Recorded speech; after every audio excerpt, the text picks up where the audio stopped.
A very warm welcome to everybody around the screen. I'm very excited to be with you today, especially as we plumb in the middle or in the start of the American Older Persons Month. And the theme, as you probably all know, is flipping the script, sorry. And I'd just like to say that around the screen already, we've got so many people who have been flipping the script for so long, and it's just a proud moment to have this formalized. I mean, Rick's been doing it for donkey's years.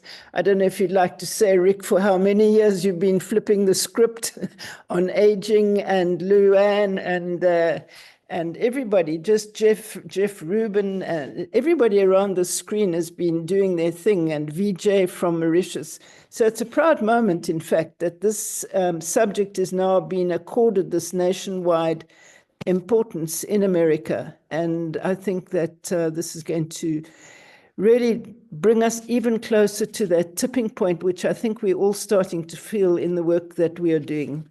So my name is Moira Allen, and I'm the proud co-founder of the Pass It On Network with Dr. Jan Hively, whom we hoped would be with us today. And we started our network in 2013 after I'd been basically exposed to the Too Young to Retire organization, and I met Jan at a conference, the first conference on positive aging, and Rick was there as well, in Florida. And we've got together since then, and we decided to create this network to try and link up, because this is a totally global phenomenon that we're experiencing, to link up around the world with positive aging people who were thinking about aging in a positive light and not as a disease. And that was our whole aim, was to bring this subject to the fore in positive terms, to show how elders can help themselves, their families, and their communities. And today we've built up a network of about 65 different countries, positive ages all around. And our activities are all internet confined, bien sûr, because we can't go traveling around the world. But we have these regular 50-50 webinars where we like to listen to people and then have the chance of discussing with them and expressing our ideas. We have a newsletter which is called the Pioneers Gazette, and I must just mention that we use the term pioneer very often because the contraction, the acronym of our Pass It On network is PION, which is not a very attractive sounding word. So we just add EER, which makes it far more attractive, I think. We have, as I said, people around the world, and we are busy developing quite strongly in Africa, and we have a very strong network down in Southern Africa, and VJ, who's from Mauritius, is a part of that network. And without going any further, I'd just like to pass back to Osnat to get our meeting off the ground. Thank you. Thank you, Moira. So my name is Osnat Lustig. I am a friend of Pass It On Network. And today we have an interesting topic that we would like to share with you and explore. It's climate change. And climate change is no longer a distant threat. We see it today in wildfires, in floods, in all kinds of increasing severe weather events. And by 2050, the world will be even hotter. And the other thing about that is that 1 out of 5 people will be older than 65. And you might wonder, what is the connection? We'll get to that. While younger generation will face these challenges longer, we as older adults are both vulnerable to climate impacts and have an important wisdom to contribute. And today we'll explore what it means to be an eco-elder, someone who moves beyond anxiety and takes meaningful action on climate issues, regardless of their age. And we'll discover how we can balance honest concerns with practical hope. And it is my great pleasure to introduce Dr. Rick Moody. We call him Rick. It's okay, Rick, right? Uh, and Rick is, as you heard, he's a pioneer and also an influencer. And Rick dedicated his career to understanding aging and its challenge. He serves as a vice president for academic affairs at AARP and chaired what is now known as Rhodes Scholars. His writing on aging have reached global audiences, and his newest book explores exactly what we're discussing today, climate change in an aging society. Dr. Moody now lives in San Mateo, California, close to his children and grandchildren, giving him personal stake in creating sustainable future. Please join me in welcoming Dr. Rick Moody. Before we move into some of the meat of the stuff, first of all, I wanted to show everybody your book. Oops. There we go. Not go. I think it will go better if I unblur. So here's Rick's book. That's okay. Mine is not blurred. His own copy. There you go. A fascinating read, and we'll put some links to it in the chat later. Rick, the question that I have before we start it all is, how did you become part of the Passiton Network? You know, I can't actually remember how I got connected with Moira or with Jan. I know that it was at a positive aging event because I put on 9 of them, global positive aging events. And I don't even remember how I got connected with the Passiton Network. It seems like I've been connected with Jan and Moira forever and connected with the Passiton Network forever. And I want to continue to be connected. And it really embodies something which I've always been concerned about, namely the global perspective. And this is what I'm afraid I have to say Americans frequently miss, even though we're a cosmopolitan country, immigrants from all over the world. I'm even married to an immigrant. We don't necessarily speak the languages of other countries or understand them very well. So I haven't got an answer to your question. It's the first of many questions I don't have an answer to. Well, you know, actually, I have another question that you might have an answer for. Is in your book and in your work, you bridge your specialty in gerontology and your passion in environmental concerns. And what inspired you to focus on this particular intersection? What surprised you during your research and during the writing process? You know, I have gotten involved in these issues a long time ago, but it's a long time for me. I'm 80 years old now. So a long time for me is when I was around 40. And I happened to have the great good fortune to have a private interview with Lewis Mumford, who is a name not often remembered today, but he was a great analyst of global affairs and of industrial society, and very fearful of technology dominating the world. And he was 80 years old at the time, and I was 40, actually not even 40. And he reached out and was willing, he didn't know me from anybody, but I wrote him a letter because I was teaching some of his ideas. And he said, come spend a day with me. And he told me the story of his life. So just as you began, Asnat, by talking about and earlier the sort of the history of this organization, he talked about the history that we're all involved in. And I realized, again, when I was not even 40 years old, that aging was something for me. And so climate change would be something for me. And as time went on, more and more people became aware of the phenomena of climate change. Now everybody knows about it. But do we really respond to it? Do we really take it seriously? I don't think so. And that's why I wrote the book, because for me, now age 80, I live here in California for only one reason, to be near my 3 grandchildren. And they're sitting just a half hour from where I'm sitting right here in San Mateo. And I spent yesterday with them on Mother's Day. My wife and I were there, and my son and daughter and a few others came to my birthday party when I turned 80 in February. So why do I make this point? Because I think when it comes to climate, we have to think globally, but act locally. And I try to take that very, very seriously. The place where I live, important, but so is the country in which I live, important. So is the continent, so is the globe.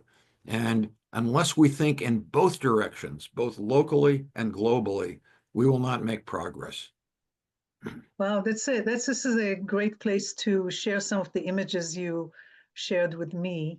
Good. And Let's see some images. Let's see some images. Exactly. Oops. Yes. Okay. Here are the images. That's one we already know. Okay. We already know it. Let's look at the next one, please. I'm just going to tell you, next slide. We've already seen that. Now, this is an actual sweatshirt that's sitting, I'm not wearing it now, it's sitting in my closet, but it says, I thought growing old would take longer. I think that this is a very widespread feeling. It was true for me also, partly because I worked in the field of aging. I've been working in the field of aging since I was 25 years old. And that means that I was always the youngest person in the room. I would go to elder hostel Rhodes Scholar programs. It was always them, not me.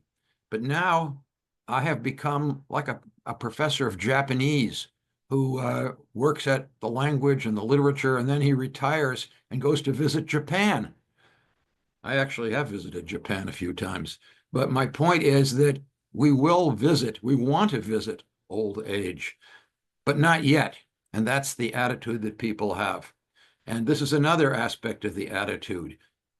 You're not too old and it's not too late. This is the positive message that I want everybody to take away from this session here today, from this Zoom call. The positive message can be summed up in 4 words. I know I'm not supposed to talk about politics, but I have to quote the saying, make America great again, because that's what Mr. Trump came up with, make America great again. Well, I have 4 words also. Here, now, you, hope. That's it. Here, now, you, hope. If we can get those 4 messages, just keep going with the slides because I'm going to say the same thing over and over again. Over and over again. Climate denial is what I'm worried about. And denial takes many different forms, many different forms. And one of the forms that it takes is the belief that somehow technology will bail us out. This is a problem for the next generation. Somebody will fix it. We'll have geoengineering. We'll have fusion energy. We'll have something or other. Somebody has said fusion technology is 10 years in the future. It always has been. That's the problem. That's the big problem, that we lapse into denial. We believe in climate change. We think we don't see it. Actually, we do see it. We see it in the form of extreme weather events. And you already mentioned that, Asnat. You mentioned extreme weather events. They're happening somewhere to the people, some of the people on this call, because the people on this call are from all over the globe. So somewhere or other, extreme weather events are happening. Fire, flood, drought, heat wave, not the same. It's different in every place. It's even different here in California where I live. These are the 4 horsemen of the climate apocalypse that I mentioned. You can remember them, but you don't need to remember them because nature will remind you. Nature will remind you by bringing these things to your doorstep. I was on a climate march a couple of years ago when I first moved to California, and I found myself walking with, it was young people, and I did it deliberately because they had a few elders like me in the group. It was sponsored by a group called Sunrise, and that's young people concerned with climate issues. And as I was walking with one of these other older persons, she wasn't that old, she looked like she was in her 40s, let's call her Susie, I noticed that she was wearing a uniform of a forest ranger. And so I said, well, what's that? Where are you from? And she said, well, I used to be in Paradise, California. And I said, Paradise, California. Where's that? And she said, that's the town that burned down completely. Everything was gone. I lost my entire home. Wildfire, wildfire, flood. Well, the attitude is often, it can't happen to me, but it can happen to you. It can happen to me. Remember my saying, here, now, you, hope? Here, now, you is the wake-up call. These people, Bernie Sanders, Jane Fonda, these are American politicians. Bernie Sanders is a politician, Jane Fonda, an actress, but they both share something in common. What they share is not just gray hair. Actually, Bernie Sanders losing a little of his hair, more than me, let's put it that way. But what they share is concern for future generations. That's why I'm here in California, to be with the future generations, my own generations.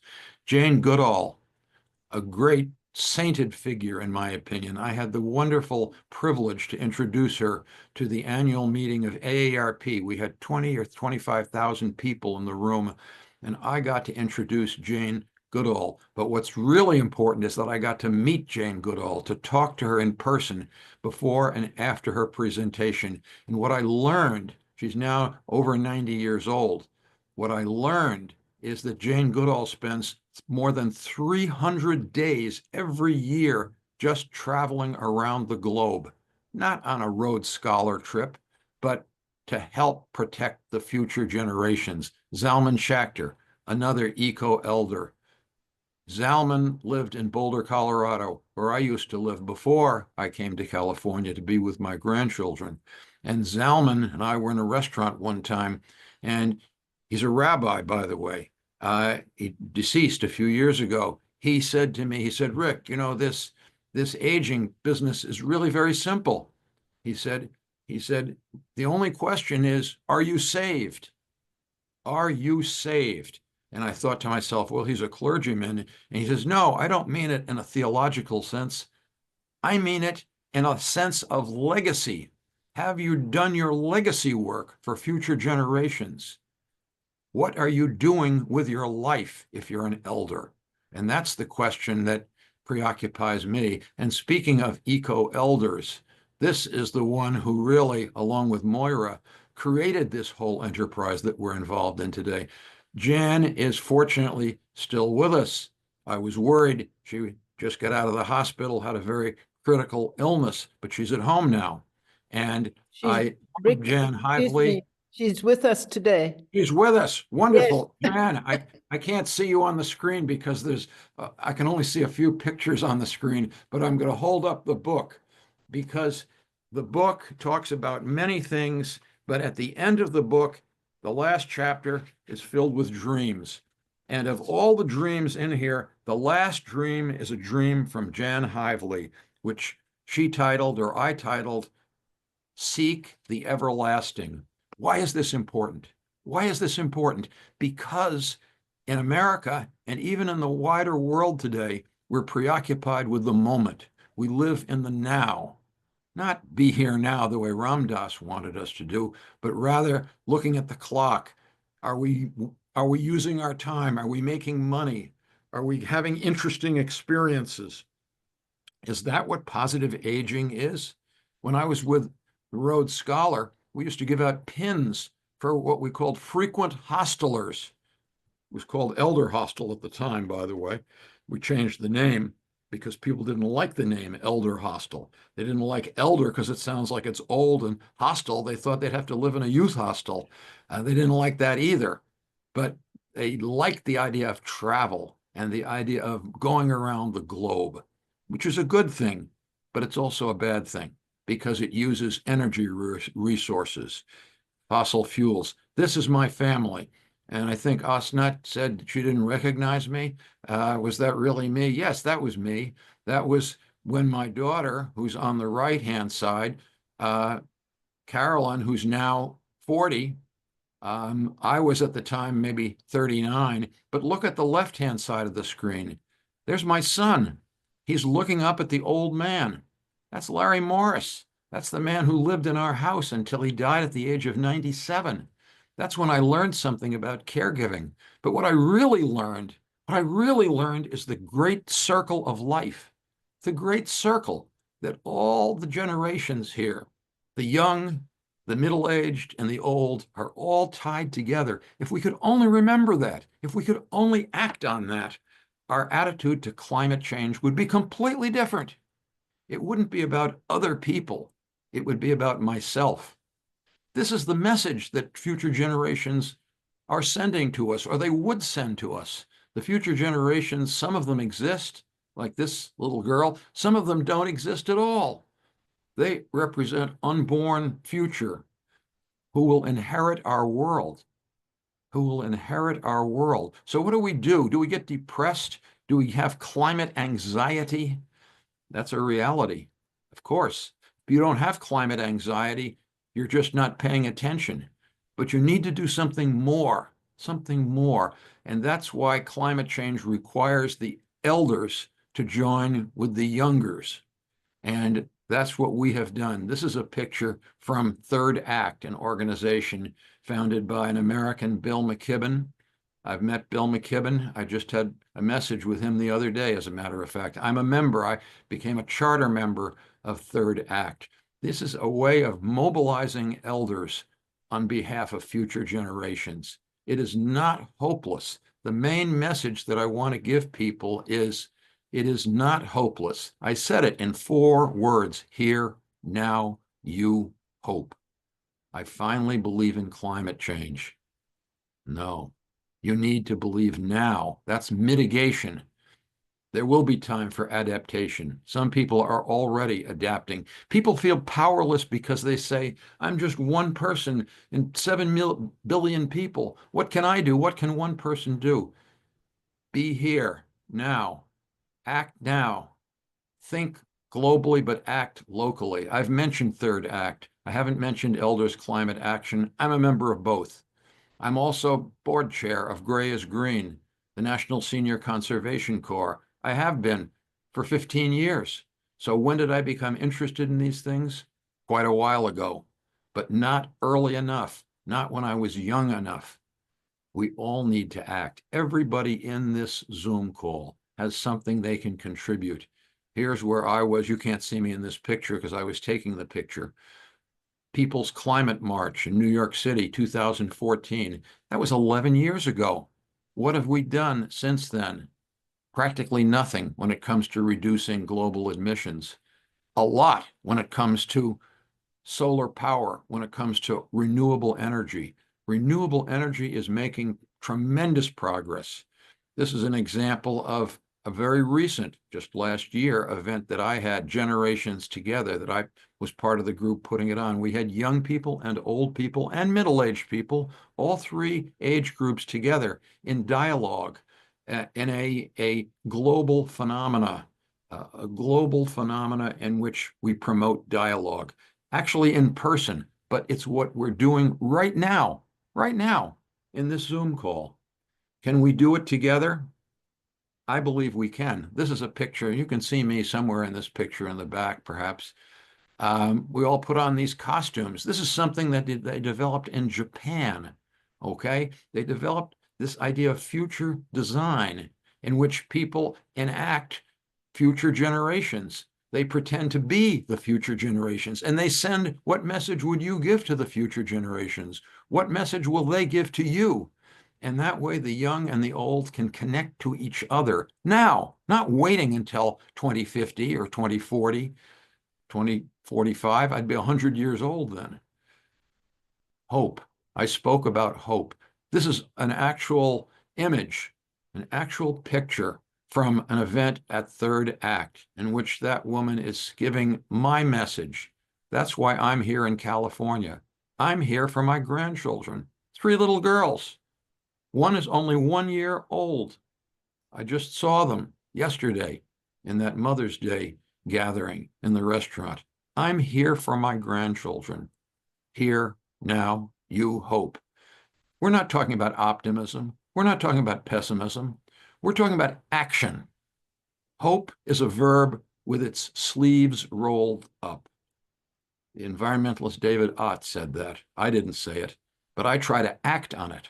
Hope is a verb with its sleeves rolled up. This is where I began, climate change. As I said, I could talk all day about this, but what really counts is action. That's what counts. I'll end right there. Maybe we're out of time, maybe we're not. But that's the question about climate too, isn't it? Maybe we're out of time, maybe not. I prefer to come down on the side of maybe not. Maybe we're not out of time. Maybe now is the time to act for each of us. That's what I want to say. Well, thank you, Rick. Very, Thank very you. Thank you, powerful. Jan. I see you now in the picture. You see, there's our situation.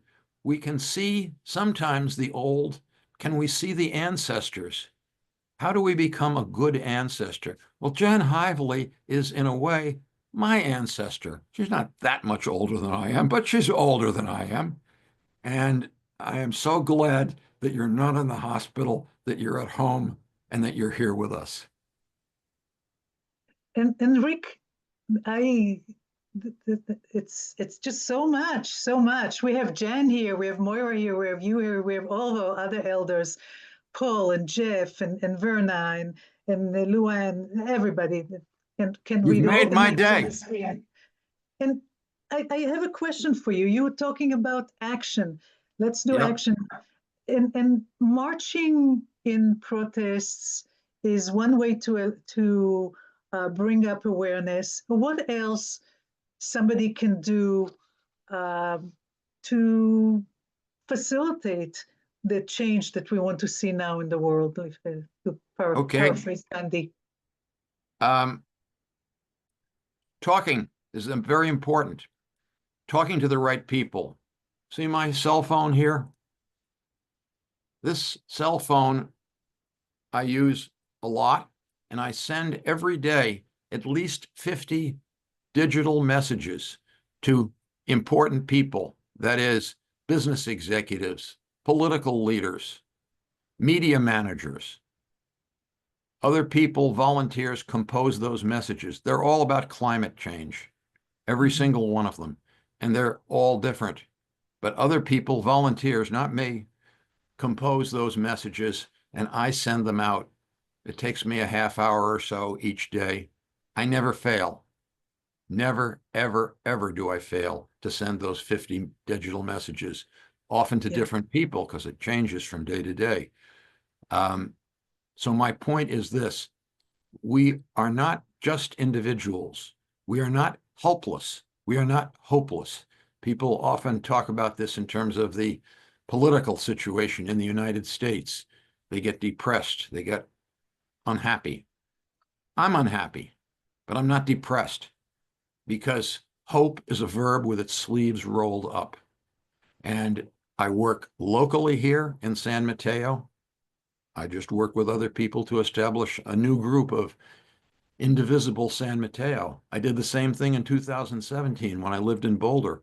The group is still going strong in Boulder. I participate every week on Zoom, even though I no longer live in Boulder. So you asked the question, what can I do? What we are doing right now at this very moment in this Zoom call is connecting people all around the globe. Americans need this because Americans have a tendency to believe that tout le monde parle anglais. No, it's not true. Everybody doesn't speak English. I could say that same phrase in German and Spanish, even Persian, one of the languages I speak. We need to learn the languages, and whether we learn the language or not, and let's face it, English will be a prevailing language, we need to listen as well as talk. So that's my answer to the question of what can you do? You can do a lot. You can do much more than you think you can do. Well, this is a great segue to what we always do after a first part. We're going to a 10-minute breakout room, and I'm going to send you with small groups, 3-4 people, and I'm going to send you with something to talk about. So becoming an eco elder begins with rejecting climate helplessness. We saw that, like, what can I do? I'm only one of 7 billion people. And you can do it with intentional actions, like writing 50 messages a day to people and policymakers who have something to do with that.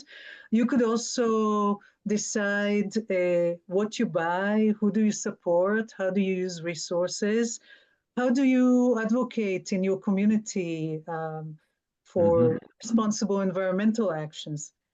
So think about and share in your groups one small immediate step to begin your eco-elder role in your own life and community. And I'm going to put this in chat. And while I'm doing this, I'm going to make sure that everybody has a partner. And we'll see you in about 10 minutes. Don't click on any buttons. It will all happen automatically. Was it a good conversation? Maybe a little bit too short. Yeah. We can continue some of it now for the next 20 minutes or so. I invite you to raise your digital hand, first of all. The digital hand is at the bottom of your Zoom screen. It looks like a raise hand with a little hand. If you can't find it, look under reactions. I think it should be there also. And this is not an invitation to give a report of what happened in your breakout rooms. This is more of what is in the conversation that you had, what kind of insights, what is it that you'd like to share with everybody here in regard to our topic, climate change in an aging society, and what is it that is important to us as elders, and how maybe some things about intergenerational, we heard all about that. There was a comment in the chat that a person who's no longer on this call right now, but he said that it looks like anything that was mentioned can be done by people at any age. Well, that's, I think, a very interesting observation. So if anybody has any comments about that, why not? And we're going to start with Valerie, and then we move over to Ian, and then Vijay, and then Jeff. So Valerie, over to you. Thank you.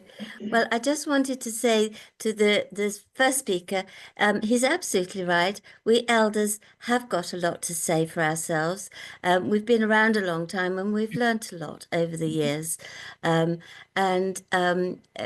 with Grandma, my project, which is now in over 50 countries, not quite as many as Pass It On, but we work in such similar directions. My latest thing that I'm working on is plant a tree for Easter. Well, it was plant a tree for Easter, but now it's just going to be plant a tree, because the tree will remind you that we are all growing, and actually we can help the environment. I'm very interested in working with people who are creating books so that we have ebooks. Ebooks don't cut down any trees. Ebooks don't have to be brought by boat from China and what have you, as my original books were. Ebooks cost very little to produce, and so they can be sent free to countries in Africa and so on, where people can't afford a great deal. There's many little things that we can all do. One project that I started in Africa was to make sanitary towels. My gran made my first pads out of a wincey nightie. I don't know what to call winceyette, I suppose. I think you call it something else in America. Anyhow, she made them out of her wincey nightie, and they washed and washed, and they lasted a long time. And when you look at girls in Africa, many of them don't go to school for a week a month, because of the embarrassment of having to have pads. And if there's a family of 2 or 3 girls, the cost is huge. To them, a huge amount. But, you know, if you hand sew them using fabric, which is natural fabric, not synthetic fabric that doesn't absorb the flow, but natural fabric, and the cost is minimal. A young Wow. lady in Valerie, Cameroon, so just Ve- finish it. A young lady in Cameroon, she did wash pads to bits, and she found that they lasted about 4 years. wow. Wow. This is so important. Valerie, maybe if this is on your website or whatever, just put your email address in the chat so people can contact you on all of these or any of these. Okay, thank you. Really This is there. fabulous. Ian, over to you. Hi, first time here. Came through Jeff, who I met last week. Hi, Jeff. Yeah, no, it's really good listening to what people have got to say. It was really funny. I was saying that when I had the meeting with Jeff last week, he could have been 10 miles down the road with the same problems that we were discussing, you know, over there and over here. But things that we were talking about in our room were things like for any events that we run, we have a carbon offset sponsor, and we've got a tree grove up in the Highlands of Scotland. We plant trees for any of the events that we do. We also give our speakers trees as a thank you within the grove. We're also looking at the water and water sampling and things like that, just to see what's going on and keeping an eye on things from that perspective. Because Julie lives right across the road from the Mississippi. And then we were just saying, because we were talking about getting involved with things like this and being aware of the things that are going on around you. As Harry said, there's so many different groups that you can get involved with. And then everyone's spreading the word by sharing this video once it goes out onto YouTube with their own networks. Awesome. Fantastic. Thank you, Anne. Vijay, what's for Mauritius? Yes, thank you very much. You know, at the moment we have been experiencing a long period of drought to the extent that water had been rationed in some localities of the island as a result, as an impact of climate change. Now, the population has been requested politely, you know, to use water intelligently, to use water not to waste water, and only this week it has been raining abundantly, which means that the summer rains have come later than normal, which is another sign of climate change. Now, what we are telling, from my organization, we are telling the people, advocating the right of all the people to know their rights. Because when I was talking with Jeff a moment ago, I was saying that there will come a moment where all the people or households living on the coastal areas of the island will have to be displaced because of the mounting waters, because of soil erosion, all this because of climate change. This has been taking a long time, but the reality is there. There are challenges for households, including the older people and children who are living in these areas. And now, another impact is on the tourist industry, on which Mauritius relies to have its major share of income. Now, if the tourist industry is being affected, we shall be having fewer tourists.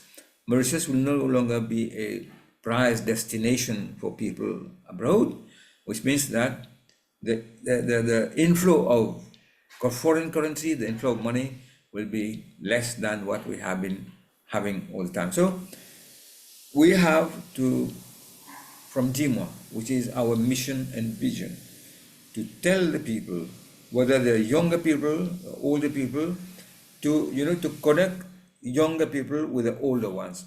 The older ones have been legating to what we have today, and the younger generation of today we'll have to improve the environment which we have obtained as a legacy, improve it for the new generation to come. You know, I can speak on a long chapter around this climate change. I know I have to stop here to give the opportunity to our colleagues to talk on this topic. Thank you. Thank you, Vijay. And Jeff,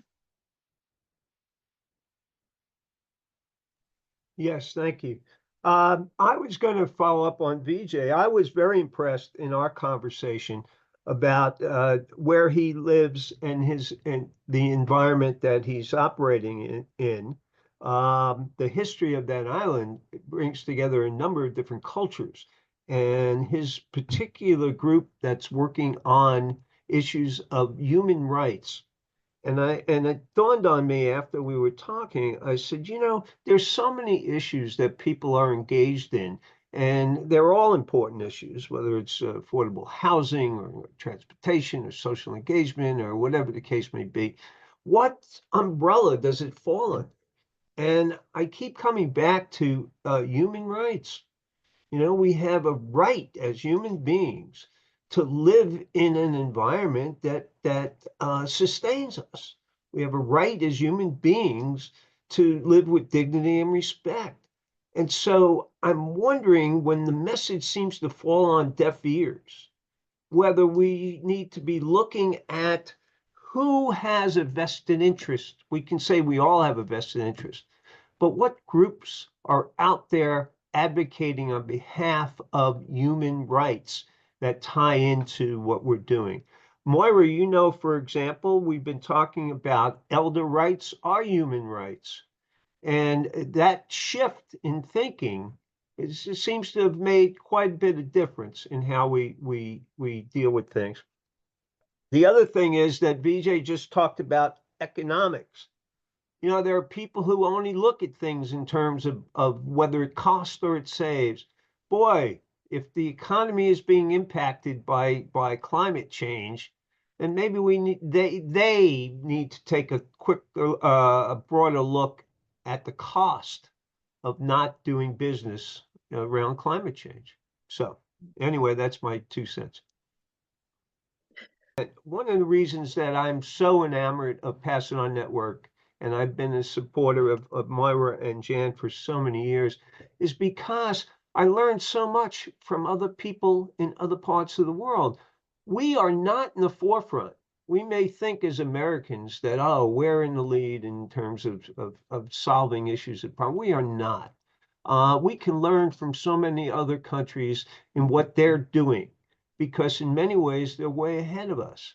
The other thing is we happen to be in an environment today, particularly with our current president, that climate change is denial.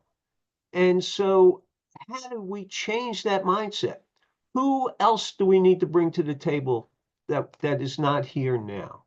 So anyway, thank you. well, very good point, Jeff. And maybe Michelle has an answer.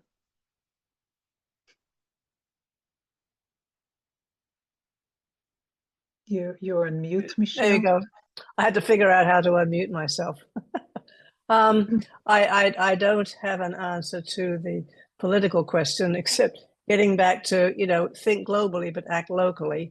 And in our little chat group, I think the focus we had was that if people changed how they ate, we could affect major changes in the climate because of the effect of all the use of arable land to grow meat, and the amount of the cost to raise 1 pound of protein from beef is a heck of a lot more than raising growing grain or beans or whatever to have, you know, a pound of protein from that.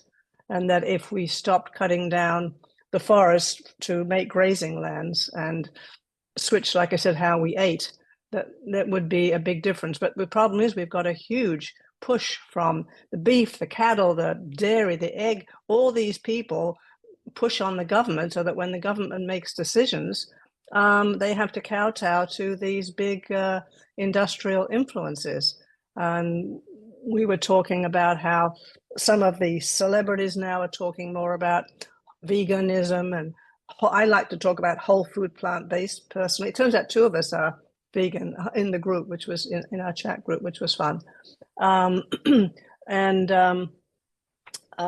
so I think we need to get that message out more as part of the whole thing of what we're doing. It's all very nice to talk about saving the rivers and, you know, all these other energy things. But I think if we changed how we ate and thought of ourselves as part of just another sentient being in the world, as opposed to, well, we're humans and we can go ahead and do whatever we want.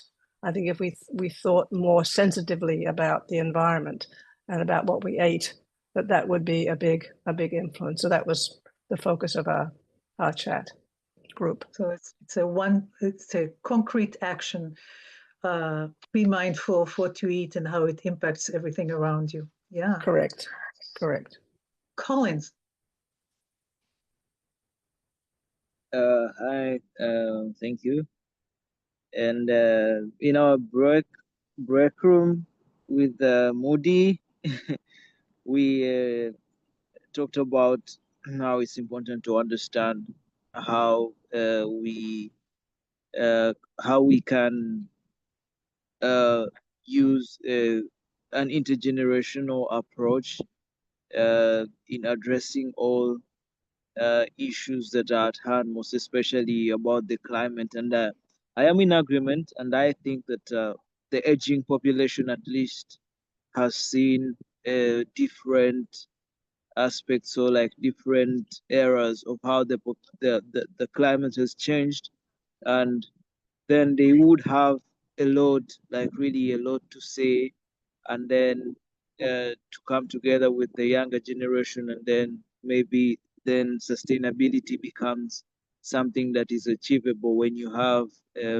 various perspectives at hand. So I really find it interesting. I myself a student of aging. I'm doing a master's, and my research area is concerned with aging. So I'm happy to be here and also to connect with the people here and share insights on how to make the environment a better place. Thank you. Thank you, Collins. And another cross-generational person, Isaac. Last 3 minutes are yours before we take a pause. Sure, I'll be brief. So the first thought that came to my mind regarding this topic of being eco-conscious is how we relate ourselves to time.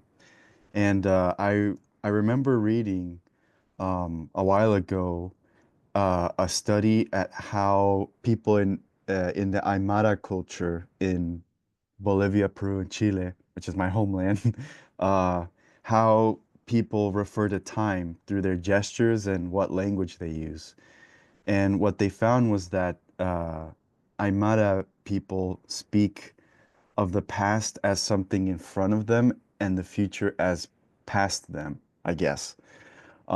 Whether that study is sound and what the consensus was on that, I am not sure, but it does raise the really interesting point as to, in order to be eco-conscious or determine how we interact with our environment in an eco-friendly way, I guess we also should think about how we see ourselves, not only ourselves, but also generations that have been and will be in a not as a moment of time, but rather as we all share a space together, right? Because, for example, when I commute into Boston for work, I see train tracks that are very old, and they are very old, but they occupy a space, right?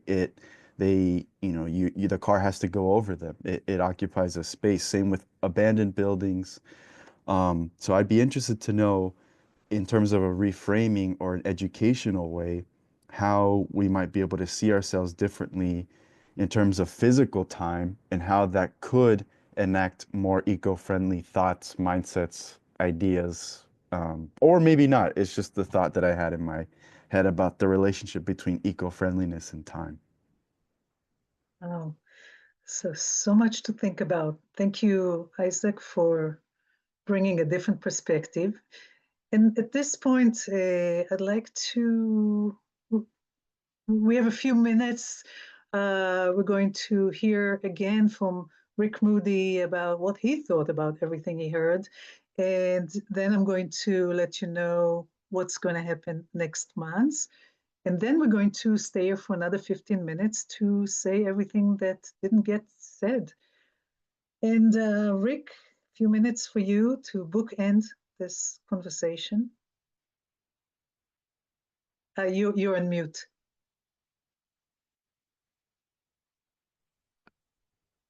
I haven't got much to add because I said what I wanted to say earlier, and I was very grateful to have a chance to hear from Jan Hively and from others in the breakout. And what I want to say is what the great figure Václav Havel, the Czech who was imprisoned and eventually released from prison with the fall of communism. And Václav Havel said, "Hope is not the same thing as optimism. It is not the conviction that something will turn out well, but the certainty that something makes sense, regardless of how it turns out." And that seems to me the message that we need to take about our action, whether political or not, and about climate. The time for hope is now. That's what I wanted to add. Oh. Yeah. Thank you, Rick, for creating such a buzz and interest and sharing personal and passion interests with us. And I invite everybody to continue to talk about it. We have a way to connect in the next few days. Towards the end of the week, you're going to get a recap of what happened today, and there'll be a link there to a sheet that has contacts of everybody who wants to connect with anybody else in the network. So it's up to you if you want to put your contact there, and you can find other people there to have a conversation with. But in the meantime, there are a few things. First of all, I have an announcement that on the 21st of May, there's going to be a stakeholder group on aging, SGA Africa. They're going to have an international webinar aimed at reinvigorating advocacy and partnership for the rights and inclusion of older persons in Africa. We have some pioneers among the distinguished panelists. The first one is a co-founder of Pastor Network, Moira Allen. We have Femada Shamam, another pioneer. We have MMO Makar from Nigeria and Abedisi Adebayo. I can't remember where she's from. I think not Cameroon, but where is she from, Moira? Nigeria. Nigeria, okay. So at this point, we're going to finish our formal part of the call, and we're going to smoothly, without any interruption, move into the next 15 minutes where anything you want to say about today's topic, or if you have any announcements or anything else, please raise your digital hand and say it. I also want to acknowledge that with us here is Jan Hively, alive and well, with her partner Tom, all the way from Portland. And it is so exciting to see you smiling and engaged. And this is nothing short of a really happy occasion. And I'm going to pass it on to Luan and Vijay, and let's go. Hi, you just took the words out of my mouth, Osnat, because I have to run out the door to see Joyce Cohen, as I mentioned at the beginning. I have to leave, but I just had to say, Jan, it's such a joy to see you, Mary Jo, and I in our breakout room. All we talked about is anything Jan says, anywhere she goes, we're right there. And that's been our best inspiration as far as older adults, climate change, everything. You've led us and we followed and we love you. So just wanted to say that quickly before signing off. Good to see you. Thank you. VJ. It's only an add-on. We are very much interested with the impact of climate change on the health of all the people with diseases. Even though we have got vaccination for cold in winter here, at the approach of winter, government would give vaccinations to older people from the age of 60. So in a bit to prevent flu from affecting the people. So I think we should have the opportunity to discuss further one day on the impact of climate change on the health, because if we are living in a world where in an aging population, people are living longer for three reasons: because of medical progress, they are more conscious of physical exercises, their dietary habits have changed, improved, but tomorrow with climate change, there might be a change in this evolution of aging. Stop here. Thank you very much.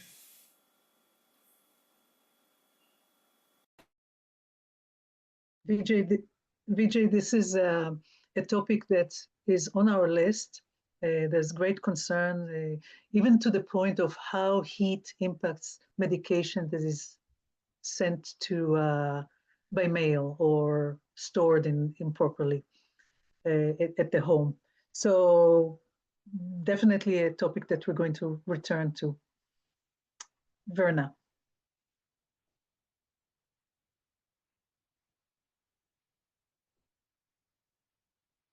Verna, you're on mute. I thought I had turned it off. Hi, I can't think about climate change without thinking about emergency preparations.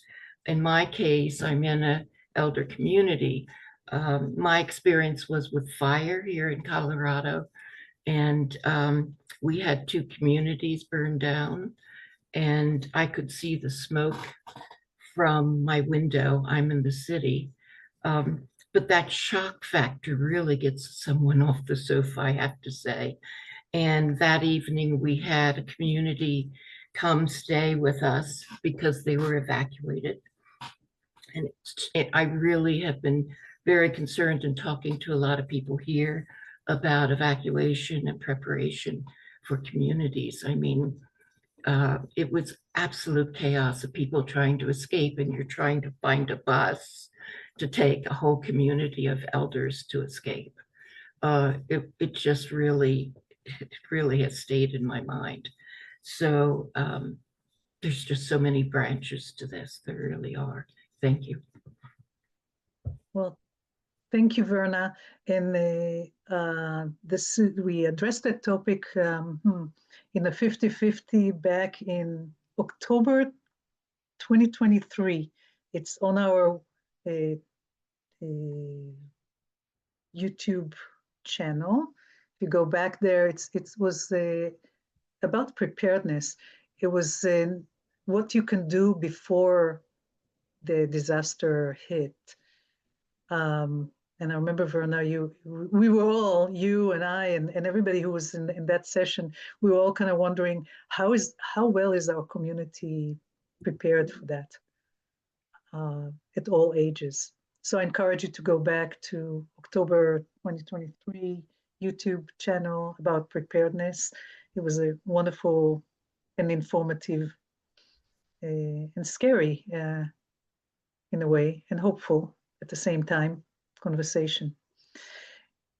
Any other thoughts, Moira? It looks like you're ready to speak. Yes, I would just like to pick up something that Tom said in the chat. He said that basically everything that we've been talking about could be taken on or handled by anybody, any age. So I think his question was, what is the specificity that older people can bring to the debate? Yeah, I think maybe Rick, maybe you can speak about that. I think older people have two important things: money and power, voting power especially. And if they exercise these two things, they can make a big difference.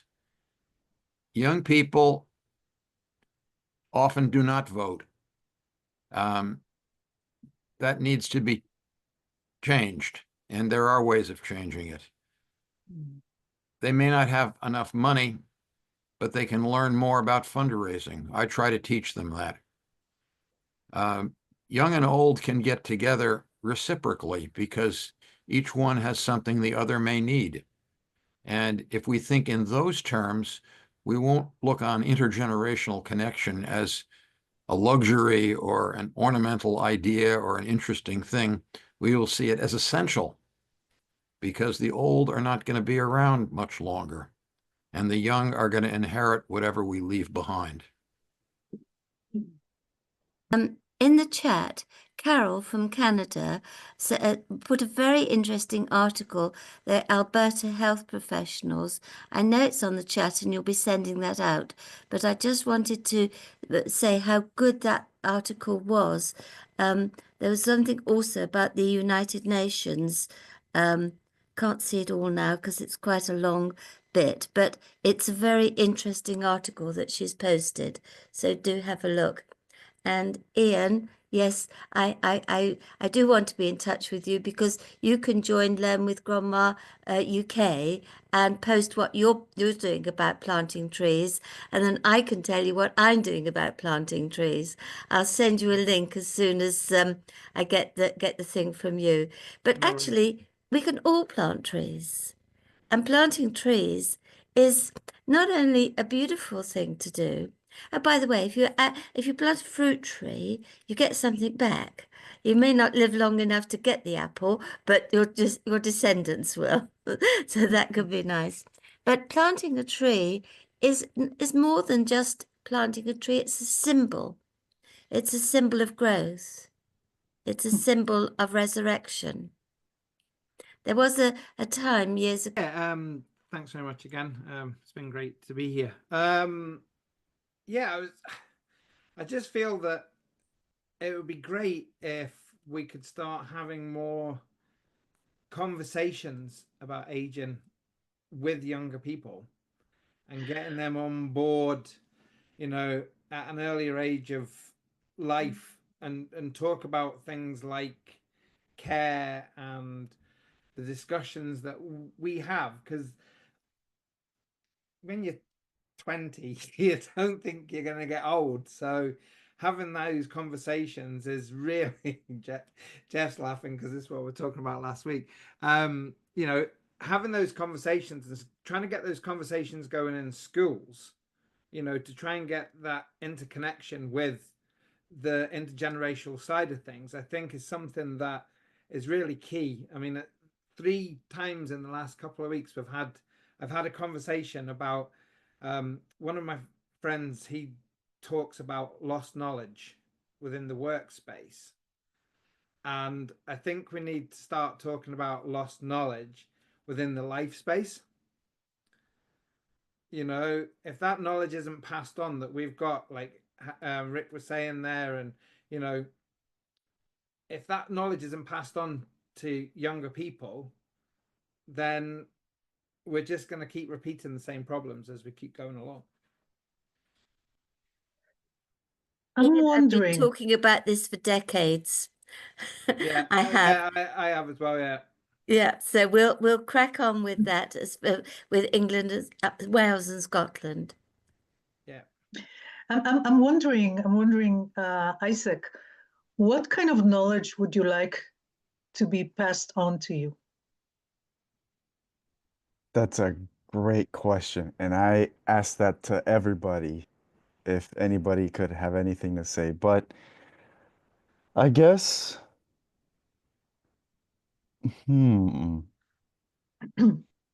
I would say if there's anything, there's a lot I could say, but if there's one thing I could say, it would be how to be resilient. Questions regarding how to stay strong, the focus on staying strong, because I know that, you know, I've on a personal note, I've been embarking on my professional journey very recently. I'm a recent college graduate. So there's quite a lot that I've been learning about myself, but I guess I would really appreciate, the sort of unspoken things about, um, what it means to be a part of in the labor force, what it means to learn, what happens, how to be in a situation when you fail, unfortunately, um, how to navigate change, but really maybe speaking the things that are unspoken. I realize that there's a lot of things that as a younger person, that I'm learning that have been directly told to me, but I feel like there's some things that I could keep in mind that maybe other groups or other people maybe take for granted for sharing. So having those candid conversations about, what everything means in any aspect. I guess I'm speaking personally, but as as a younger generation in terms of where we are in 2025, um, that would that would be a great conversation to have, I think. That's what I could say at the moment. Yeah. Could I just say one thing on that? It's really interesting because you said, what would you like to ask? The problem is a lot, Isaac does because he works in this field. But if you asked a lot of younger people that question, they don't even know what the answer is to ask the question. They don't know what they need to know because you think you're indestructible at that age, you know. And I think that's something that by getting that across to people and it's something that we're working on with the Care Connector Network, is to try and get into schools to talk about this, to talk about care, to talk about the care sector, to talk about aging, and all these things, and getting people involved in that. I used to spend most of my childhood in a care home because my mum was a care of the elderly nurse. I used to love going in because of all the stories that you would get and all that sort of stuff that you don't see anymore when you go into care homes. You don't see young people actually just going in. I guess there's a fine line between what we think Isaac should know and what Isaac wants to know in the context of his life. Because a lot of things have changed, and when I was your age thing doesn't a lot apply a lot of times to when he's in his own age today. But there are some things that are more indelible. Mm-hmm. Moira? I'd just like to invite Adele, if she would like to just talk to her very interesting comment in the chat. Adele said, is there a difference between knowledge and wisdom? Can both be passed on, or does wisdom have to be learned, while knowledge can be passed on? I just, I unfortunately I've not been able to listen to everything that's been said today, but just listening to Isaac talk about his future and what he'd like, it seems to me that wisdom is the ability to use knowledge wisely. That would be my definition of it. And I think wisdom is something that cannot be passed on. It's something that has to be learned through experience. It's learned through using knowledge. But in terms of passing knowledge on, I mean, quite frankly, the knowledge that I have today is probably going to be totally irrelevant to my grandchildren by the time they're my age, because things will have changed so dramatically in the world. I'm not sure that the knowledge that I have today is worth not to say it's not worth sharing, but I'm not convinced of its relevance.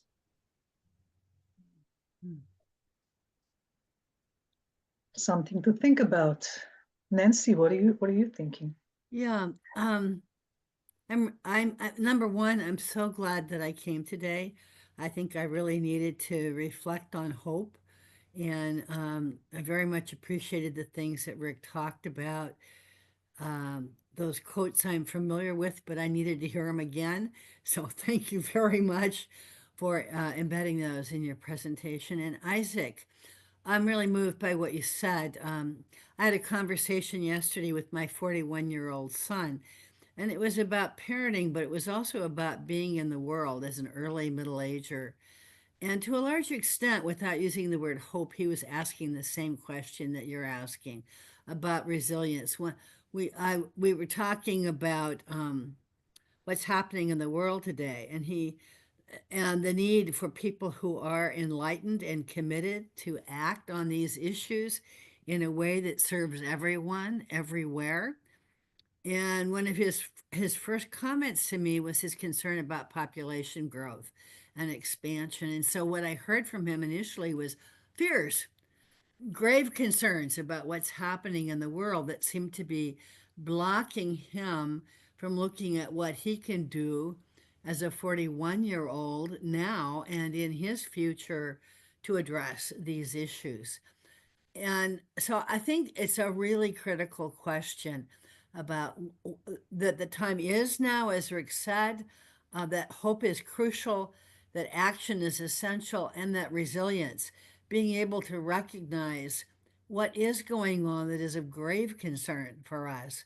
But how do we deal with that and keep ourselves engaged in a hopeful way in working towards solutions and working together? It was very meaningful for me in the small group. I was with Ayan from the Netherlands, and he talked about how living in Europe, it's very apparent to people there that the countries need to work together on solutions, that alone the Netherlands can't do anything to address climate change. They must work together.